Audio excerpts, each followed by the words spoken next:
Bonjour à tous, c'est Arnaud ASMR et on se retrouve sur une vidéo derniers achats, encore une vidéo en soft spoken. Ça fait un petit peu plus longtemps que j'en ai pas tourné, où je vais vous présenter des Blu-ray que j'ai achetés en magasin cash ou que j'ai acheté sur le site Rakuten à des particuliers. Donc on commence avec ceux que j'ai commandés sur Rakuten, anciennement Price Minister, avec un film de Sam Raimi, un de mes films préférés. Il s'agit de Mort ou Vif, avec entre autres Sharon Stone et Gene Hackman, mais aussi Leonardo DiCaprio, très très jeune dans un de ses premiers rôles, et Russell Crowe, aussi dans un de ses premiers rôles. Vraiment un très bon western que je vous recommande. C'est un film qui se prend pas trop au sérieux, mais qui reste très très impressionnant, esthétiquement assez joli. Il y a un petit côté un petit peu BD dans les personnages qui sont tous très marqués, très forts. Et on ressent la patte Sam Raimi, même si c'est un de ses films pas forcément les plus connus. Donc Sam Raimi, pour ceux qui ne connaissent pas, c'est le réalisateur notamment des Evil Dead, ou encore de la première trilogie Spider-Man, ou encore de Jusqu'en Enfer, puis il a fait d'autres choses encore.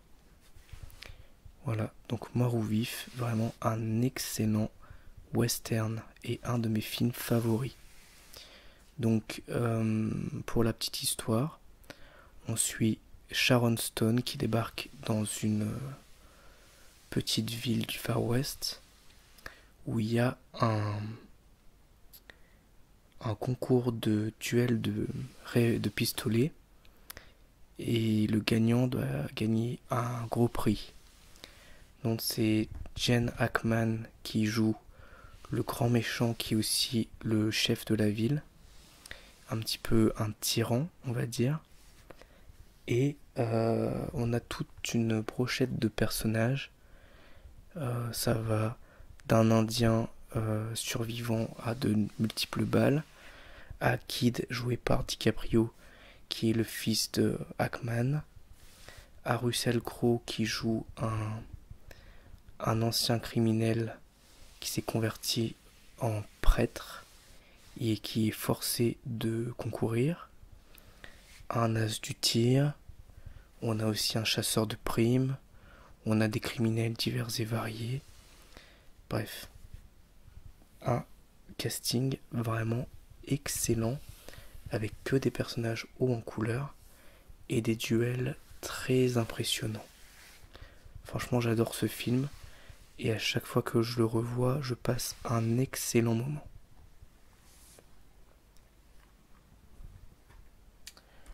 Ensuite, alors, ce film, Mort ou Vif, The Quick and the Dead, dans la version originale, je l'ai payé avec les frais de port 8 €.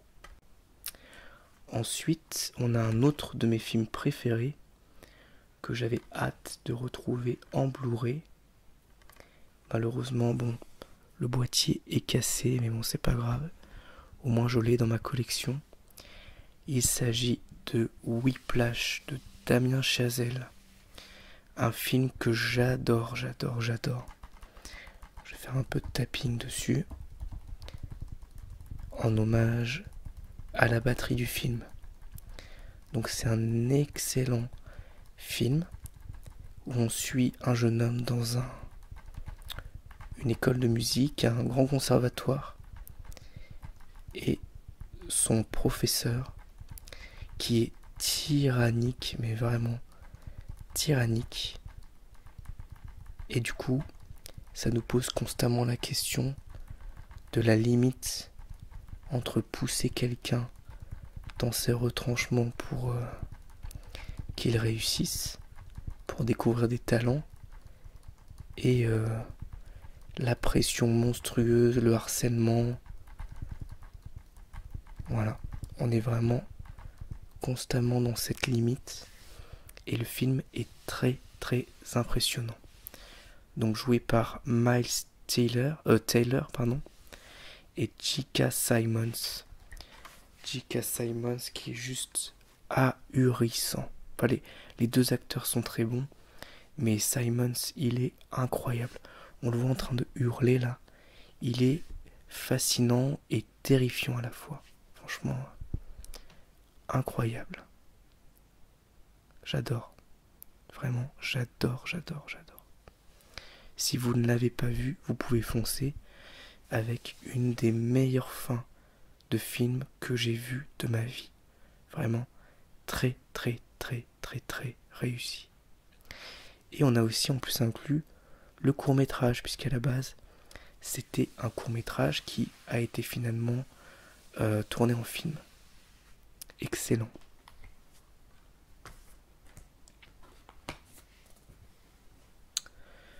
Ensuite, on a Black Klansman avec un KKK, mais pour Ku Klux Klan. Mais bon, moi je le dis Black Klansman, je sais pas trop comment on le prononce. C'est l'édition Steelbook, et je l'ai eu celui-ci pour 7 € en magasin cash. Donc il n'y a pas de synopsis dessus ou quoi, mais moi je vais vous dire un petit peu le propos du film. Donc on suit le personnage de Ron, c'est une histoire vraie, hein, c'est basé sur une histoire vraie. On est aux États-Unis, c'est un policier noir dans les années, je crois c'est fin 60, début 70, je crois c'est plutôt début 70. Et enfin bref, en tout cas c'est dans ces eaux-là, et il s'infiltre un peu par accident à la base dans le Ku Klux Klan. Alors ce qui se passe en fait, pour être tout à fait honnête, parce que au début je me suis dit bon quand même c'est bizarre, il est noir, ils vont se rendre compte de quelque chose, hein, évidemment. Mais en fait c'est assez malin, parce que ça commence par le téléphone, et ensuite il y a un double jeu avec un de ses collègues qui lui est blanc, qui est juif d'ailleurs, c'est précisé plusieurs fois dans le film.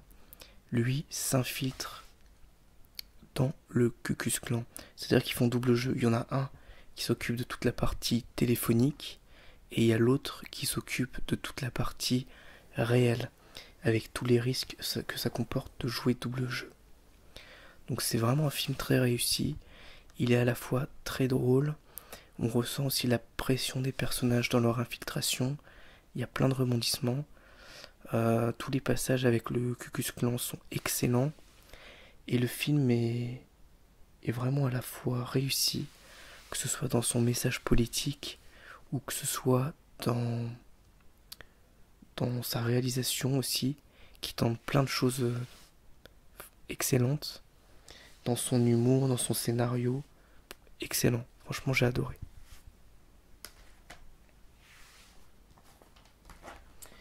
Et ensuite, on a 3 films que j'ai achetés en magasin cash, mais dans un autre magasin cash que je ne connaissais pas. Il s'agit, comme vous pouvez le voir, de Leclerc Occasion. Donc c'est nouveau, à côté d'un Leclerc, ils ont ouvert un magasin cash, Leclerc Occasion. Donc là c'est Il faut sauver le soldat Ryan pour 6 €. Donc c'était des prix tout à fait corrects. Et j'étais super content de retrouver ce film que j'avais très envie de revoir. Avec Tom Hanks notamment, ou encore Matt Damon, et puis plein d'autres beaux mondes au casting, et notamment Vin Diesel. Alors je ne savais pas du tout que Vin Diesel jouait dans le film, pourtant je l'avais déjà vu mais j'avais pas fait attention, et ouais, il y a Vin Diesel dans le film, donc voilà, assez cool. Donc un film de guerre réalisé par Spielberg, que j'ai trouvé génial. J'en avais déjà un bon souvenir, je l'avais en DVD, mais là de le revoir en HD, c'était vraiment vraiment génial. Alors la scène d'ouverture, le débarquement en Normandie, tout ça, c'est juste hallucinant. C'est d'une violence sans nom. C'est vraiment très réaliste, glaçant. Ça fait vraiment peur. Mais c'est vraiment, vraiment, vraiment très très réussi. Et le film est quand même très violent. Alors ça m'étonne, il est marqué en tout public. Mais vraiment, on ressent l'horreur de la guerre. Il y a plein de moments très durs, très tristes. Et donc, moi je pense pas que le film devrait être tout public, hein. Il devrait clairement être interdit aux moins de 12 ans parce qu'il est très impressionnant. L'histoire, on suit un bataillon euh, qui est commandé par Tom Hanks qui doit retrouver le soldat Ryan. Donc le soldat Ryan, pourquoi? Le soldat Ryan parce que il a 3 autres frères qui sont dans l'armée américaine et ces 3 frères sont morts en même temps. Et du coup, c'est le dernier enfant de sa famille. Et donc, il y a des hauts gradés américains qui se rendent compte de ça et qui se disent on peut pas laisser le 4e enfant mourir à la guerre. Donc il faut qu'il retourne au pays pour rester avec sa maman. Donc ils envoient un groupe de 8 soldats pour le retrouver. Et ça va poser plein de questions, notamment à ce groupe de soldats qui va commencer un peu à remettre en question ces ordres-là, parce que ça va être une mission très difficile et très risquée. Et donc forcément, vous imaginez bien qu'ils vont perdre des gens, il va se passer plein de choses, tout ça pour une personne, pour un ordre. Et donc ça remet plein de choses en perspective. Tout le monde joue incroyablement bien. C'est très bien réalisé, hein. C'est du Spielberg évidemment. Donc je ne peux que vous recommander ce film. Génial. Ensuite on a un film d'horreur que je ne connaissais pas, que j'ai eu aussi à 6 euros. C'est Sans un bruit, avec Emily Blunt et John Krasinski, entre autres. Donc là on suit une famille. On suit une famille dans une terre qui semble dévastée. Et ils vivent un peu en autarcie, dans une petite maison au milieu des champs et tout ça. Et en fait, on se rend compte très rapidement qu'on est dans un monde où il y a des monstres un peu d'origine inconnue, qui se baladent dans, sur la planète, quoi. Et ils ont une ouïe surdéveloppée. Et du coup, au moindre petit bruit, ils peuvent vous repérer et vous bouffer. On a une scène d'ouverture déjà qui est assez géniale. Et tout le film a vraiment une tension qui est très très réussie. On a finalement plein de petits sons de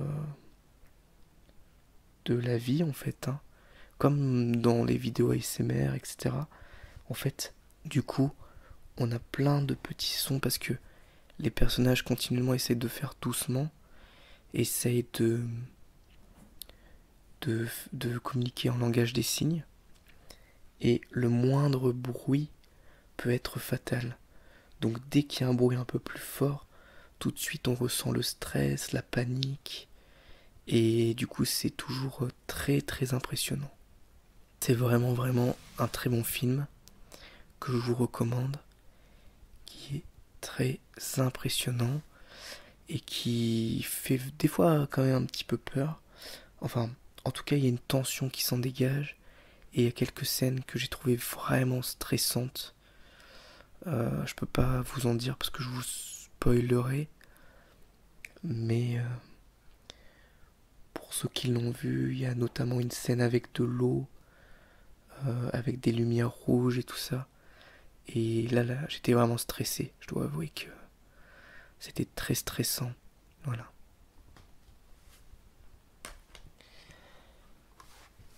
Et le dernier film que je me suis procuré, c'est Batman Forever, qui était le dernier film Batman qui me manquait pour ma collection de films de super-héros. En tout cas, le dernier film Batman live en dehors du film des années 60-70. Et donc ce film, il est connu et reconnu pour être assez mauvais. Pas le plus mauvais parce que souvent c'est Batman et Robin qui est considéré comme étant le plus mauvais. Mais tout de même assez mauvais. Et moi je l'avais jamais vu. Il reste culte, mais je ne l'avais jamais vu. Et donc je me suis dit, je vais le regarder et après je regarderai Batman et Robin. Bon, finalement, après l'avoir vu, j'ai pas eu le courage d'enchaîner avec Batman et Robin. C'était déjà trop.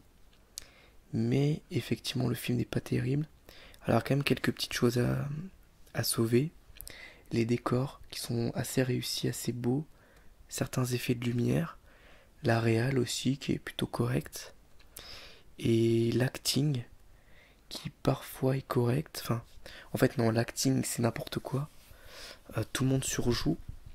Mention spéciale à Tommy Lee Jones et à Jim Carrey qui sont en roue libre totale.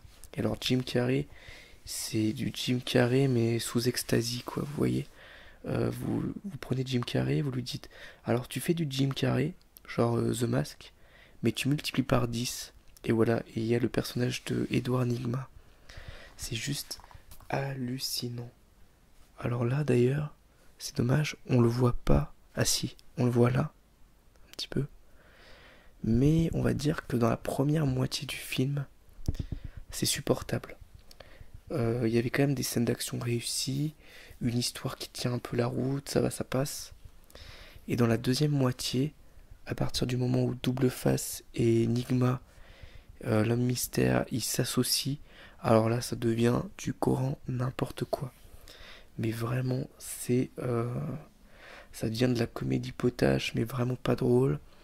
Tout est surjoué, c'est vraiment n'importe quoi. Bon, Val Kilmer en Batman, c'est pas aussi catastrophique que ce à quoi je m'attendais. C'est au-dessus en tout cas de George Clooney pour ce que j'en ai vu. Et Nicole Kidman, elle a un rôle pas forcément très intéressant. Bon, voilà, c'est un film que j'ai trouvé divertissant, mais un peu long, il dure 2 heures. J'ai bien aimé la première heure, j'ai moins aimé la deuxième heure. Mais je suis content de l'avoir dans ma collection. Et même si je vais pas le revoir maintenant, peut-être qu'un jour je me referai un marathon, je me referai tous les Batman. Et du coup je le reverrai sans doute, hein, évidemment. Et puis oui, je l'ai pas dit, on a Chris O'Donnell dans le rôle de Robin. Un Robin assez relou, hein, quand même. Voilà. Voilà donc pour cette vidéo ASMR derniers achats. Bah écoutez, moi j'espère que ça vous aura plu et je vous dis à bientôt pour une nouvelle vidéo ASMR. Au revoir, merci à tous.